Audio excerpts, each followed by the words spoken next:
council for a little bit together. So we sat right next to each other. Hello, everyone. Welcome to Backyard Musing, broadcasting live from Apple Valley. I'm Steve.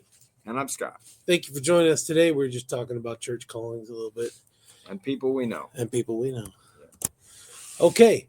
The House Energy and Commerce Committee published a report last Monday criticizing the Biden-Harris administration, idiocracy, for directing substantial taxpayer funding to left-leaning activist groups under the banner of environmental justice. It's like Bridges being racist.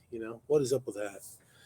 The report claims that the EPA used hundreds of millions from the Inflation Reduction Act, also known as the Green New Deal, right, President Biden's landmark climate policy, to fund organizations that align with the idiocracy's climate and energy goals.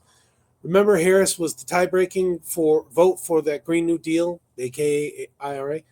According to lawmakers, the funding practice resembles a taxpayer-funded lobbying operation. Shocking. Payola. Yeah, you can't make this stuff up, right? No. All right, so the report alleges that the EPA awarded grants, you don't give it back. Yep, it's free money. It's gone. Yep, yeah. To activist groups advocating for drastic measures like the elimination of fossil fuels, often at odds with a balanced energy strategy that includes fossil energy sources. I took advantage of grants as a student. They were very low dollar, like $1,000, $1,200. Yeah. Not millions. Exactly.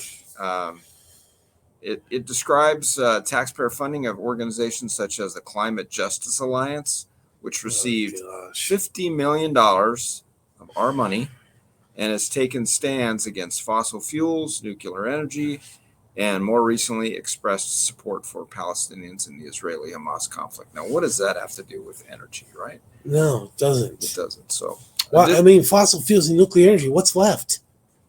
Yeah. Air and wind and sun? Yeah. And geothermal, maybe? We've talked about it a number of times. We are not there yet where we can give that up, right? We're just not there. We'd like to get there, but we're not there. Additional EPA grant recipients include We Act for Environmental Justice, the Southern Environmental Law Center. Gosh. Yeah, they're a lively bunch. That's a gem. And then the New Jersey Alliance for Immigrant Justice. The report claims that these organizations have previously engaged in political advocacy, raising concerns over the agency's funding choices. The committee's report also criticized the EPA's use of intermediary grant organizations. What is that? We want to give you money, so you take a little slice and then give it to the people that we can't report that we're giving it to? Yeah, kind of like laundering. Kind of like, government laundering. Kamala Harris's campaign fund, right? Yeah. Where'd all that go? So warning that accelerated timelines for fund distribution could increase the potential for waste, fraud, and abuse. You think? Yeah, so the way Dems are resisting now, they're talking that they need to unload as much as this money from the Inflation Reduction Act as possible before they leave office. Yeah, use it or lose it. That's a public sector to get rid of it. Mindset. So it's crazy. In a joint statement, Republican Representatives Kathy McMorris Rogers from Washington, Morgan Griffith from Virginia, and Buddy Carter from Georgia said, quote, "The Biden-Harris idiocracy," well, they said administration, we say idiocracy, "is prioritizing its environmental special interests over the American people, directing millions to politically engaged activists." Well, if it walks like a duck, that is so wrong. Looks like a duck, quacks like a duck, must be a duck. Legislation rushed through Congress by Democrats enabled unchecked spending. Remember that when Pelosi said, if you want to know what's in the bill, we got to pass it. Pass it and read it. Yeah. What was it, like 2,500 pages or and 3,000 pages? And then partisans try to shame us by saying, hey, you've got AIDS, divide and conquer, and read that stuff in the next 24 hours. Come on, man. I guess that the perfect scenario would be to trust the people that we elect to go represent us in Washington, right?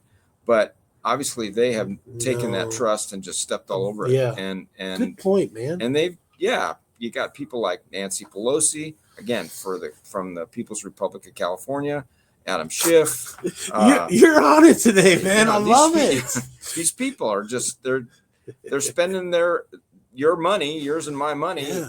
like drunken sailors. Yeah. No offense In to a strange sailors port. that get drunk. So anyway, With Democrats' unchecked spending with little accountability or oversight against waste and fraud.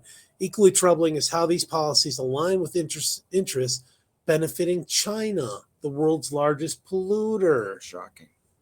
Does this sound surprising given that Harris burned through $1 billion in her campaign and is now $20 million in debt? That is unbelievable I money. saw this cartoon. She's sitting on the ground with her can out and it says 20 million debt, and the dude's walking past saying, "Oh, you want me to put some coins in there for your debt?" It's pretty funny. Sad though. It is. Right? Well, it's an idiocracy. They're They're idiots. just out there just spending crazy. It's just nuts. They don't bother to look down at the people they step on. They don't. Yeah. So if this isn't enough bad news, China's trade surplus is set to reach a new record high this year, increasing the risk that the Asian nation will face increased import tariffs into the U.S. from President-elect Donald Trump. He's been pretty open about that. Yeah, very open. 60% tariffs across the board. That was reported by Bloomberg. Try and cut that trade down. Yeah, make it fair, right? But wait till you hear how much it is. Wait till you hear. So the difference between Chinese exports and imports is on the track to reach almost $1 trillion. 1 trillion. I mean, we throw these numbers out and you're like, what does it mean? Trillions has a lot of zeros. A lot. Yeah. It's 1,000 millions. Yeah, it wasn't that long ago that the budget was in the billions, right? 1,000 billions. Yeah, the budget was in the billions. Yeah. It wasn't in the trillions. Yeah, and now yeah. we're in multiple trillions, right? Yeah. The 7.5 is what the Biden Harris group came up with. Yeah. So if it continues to widen at the same pace as it has in the year to date, Bloomberg calculated that's just according to the report, the goods trade surplus jumped into a record $785 billion in the first 10 months of the year, up 16% from the same period last year. Kudos to China for whatever they're doing, you know. I mean, they're just taking us to the bank. Yeah. Oh my God. Not only that, but they own a lot of our debt too, right? Yeah, and land and yeah. We need to cut them off. Yeah, it's like a spouse that's drinking too much. You got to cut them off. You're done. Yeah. October's surplus was the third largest monthly surplus ever, the report said, and comes as domestic demand has been weak and Chinese companies boost their exports.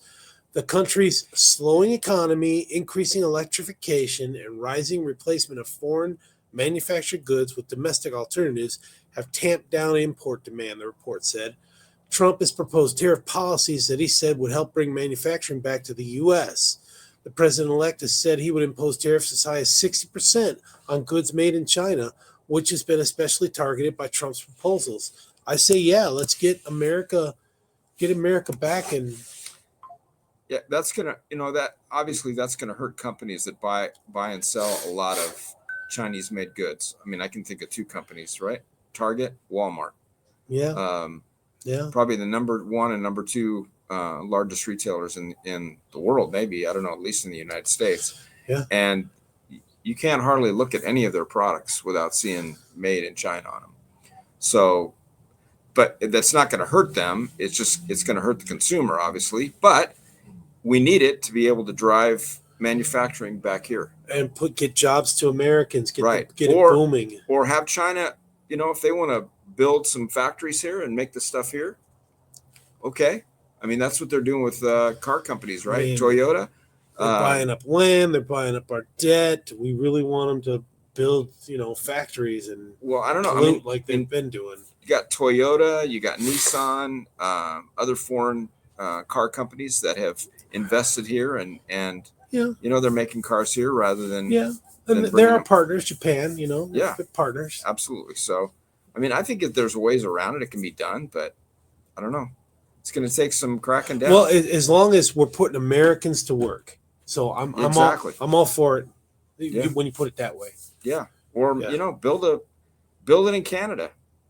If I don't know, whatever, build it someplace. I mean, I think I talked to you about a company that we used to buy water heaters from when I was in the plumbing supply industry. They moved their factory to Mexico. And everybody thought, oh, these water heaters are going to be garbage. Well, we went down there and they were making great product and no, problems outside of the normal failure rate. And, it worked out. But would it have been better if they made them here? Yeah. But a lot of problem with that is labor unions, right? They've just driven the costs of doing business just crazy. I mean, look at those guys that what was it? The strike that we just had a few months ago, the people on the docks, the dock workers, right? They wanted like a 70% increase in their salary. Yeah, that's crazy. It's like unsustainable. I like union workers in the construction industry because they have better quality, but I'm not a zealot when it comes to advocating for unions. You'd like to think that. So, and if they don't, they usually go away, right? The guys that work with me, they're just meticulous and they do it right. The first time. Yeah. The guys I use for installing generators. Right. And the guys that don't, they shout they out go to away. Performance Electric. Good job, guys. There you go. Kudos. So, all right. All right, folks. Thanks for joining us today. We don't know what the topic is tomorrow, but Matt Getz. Yesterday, Matt Getz announced his. Do you think he'll make it past Senate confirmation? Well, for Attorney General, if he doesn't, he's going to be out of a job. He's resigned. He has resigned from Congress. Well, I think he tried that. That was a ploy to stop the ethics complaint going against him. Yeah, and again, we don't hear too much of that. I remember when it first came out, but he ruffles feathers, and hopefully he can turn that DOJ upside down and get the two-tier justice system out. Yeah, it really is. Yeah, between his announcement and Pete Hegseth's announcement, it stirred up the pot. Yeah. Oh, and Tulsi is DNI. Yeah, nice. Yeah, Director of National Intelligence. Yeah. So that is going to ruffle feathers too, I think. Yeah. So and she won't have to retire from reserves. She can just keep plugging on. Oh, nice. Yeah. Good deal. Yeah. All right. Okay, we'll folks. See how the day progresses. See what else is coming. All right. We'll see you. Take care, everyone. Thanks.